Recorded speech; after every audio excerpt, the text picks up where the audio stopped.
मेरी समझ में जो है वो आपके समक्ष रखना चाह रहा हूं। किसी भी जगह की उत्पत्ति और उसका उत्थान, उसके लिए सबसे पहले विचार जो आप लोगों के मन में आए, उसके बाद में इंफ्रास्ट्रक्चर, उसके बाद में पैसेंस, धैर्य, इन तीन चीजों का होना बहुत परम आवश्यक है। झुंझुनू में जितने भी प्रगतिशील कार्य हैं उसको क्रियान्वित करने के लिए जिन जिन संसाधनों की या जिन जिन दिमाग की, ब्रेन की जरूरत होती है, उसकी खोज करना हमारा कर्तव्य है। कि हमारे पास में साधन तो बहुत है और हमारे पास में ऐसे व्यक्तित्व के लोग भी हैं जो फाइनेंशियली और व्यक्तिगतली, पर्सनली दृढ़ निश्चय भी करते हैं और वो समर्पित भी है, लेकिन उनके सामने कोई प्रोजेक्ट नहीं है। जितने भी विचार आए, छोटे छोटे प्रोजेक्ट जो है उसमें एक लंबा टाइम लगता है। एक बरगद का पेड़ अगर 100 आदमियों को फलीभूत कर सकता है तो एक नीम का पेड़ केवल 10 ही आदमियों को कर सकता है। इसलिए हमें बरगद के बारे में जरूर सोच सकता है कि साथ में हम 10 नीम के पेड़ लगाए। हमें ऐसे व्यक्तियों को मोटिवेट करना चाहिए, उनके पास जाना चाहिए जो यहाँ आए। उसके लिए हमें सबसे पहले है कि यहाँ झुंझुनू के अंदर क्या स्पेशलिटी है।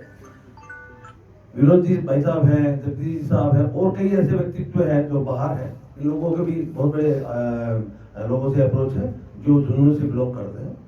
वो यहाँ आना भी चाहते हैं और यहाँ समर्पण भी करना चाहते हैं, लेकिन उनके सामने कोई प्रोजेक्ट तो हो। हमें उन प्रोजेक्टों की तलाश करनी चाहिए, उनको बताना चाहिए। जैसे अभी बात चली साहब, हमारी जनरेशन को हम माइग्रेट ना होने दें दूसरी जगह। हम लोग भी माइग्रेट हुए हैं, ये हमारी मातृभूमि है, लेकिन कारण क्या है कि हमें यहाँ पे वो संसाधन नहीं मिलते हैं। तो यहाँ सबसे पहले उन संसाधनों का होना परम आवश्यक है, अदरवाइज हम हमारी जनरेशन को नहीं रोक पाएंगे। क्योंकि मैं छोटा सा 2 मिनट का वृतांत आपको देता हूँ। मैं पिछले 15 सालों से वृंदावन के अंदर एक पोगलाश्रम संस्था का ट्रस्टी बना था। उस जमाने में के अंदर पोगलाश्रम बहुत छोटी संस्था हुआ करती थी, वहां लोग आते नहीं थे। तो हमने हमारे चेयरमैन साहब को एक सुझाव दिया कि यहाँ पे यंगस्टर्स की एंट्री जब तक नहीं होगी तब तक हम लोग इसको कंप्लीट जो हमारी ऑक्यूपेंसी है वो नहीं रहेगी पूरी। तो हमने उन यंगस्टर्स की टेस्ट की बिल्डिंग बनाई, उनके टेस्ट के वहां सारे एकोमोडेशंस दिए।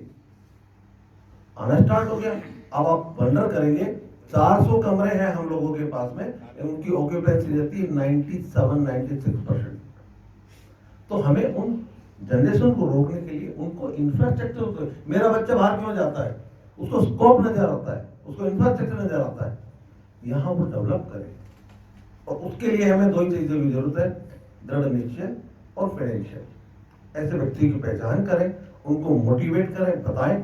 दूसरा, जितने भी योजनाएं हैं उन लोगों को, उनको हम ब्लैक एंड व्हाइट पे ले, और ब्लैक एंड व्हाइट से वो उन व्यक्तियों के पास में जाके उनको भेजे, अप्रोच करें और उन्हें बताएं कि सब ये स्कोप है, आप आइए और यहाँ इस तरीके के साधन कीजिए। इस तरीके से किया जाता है। Thank you.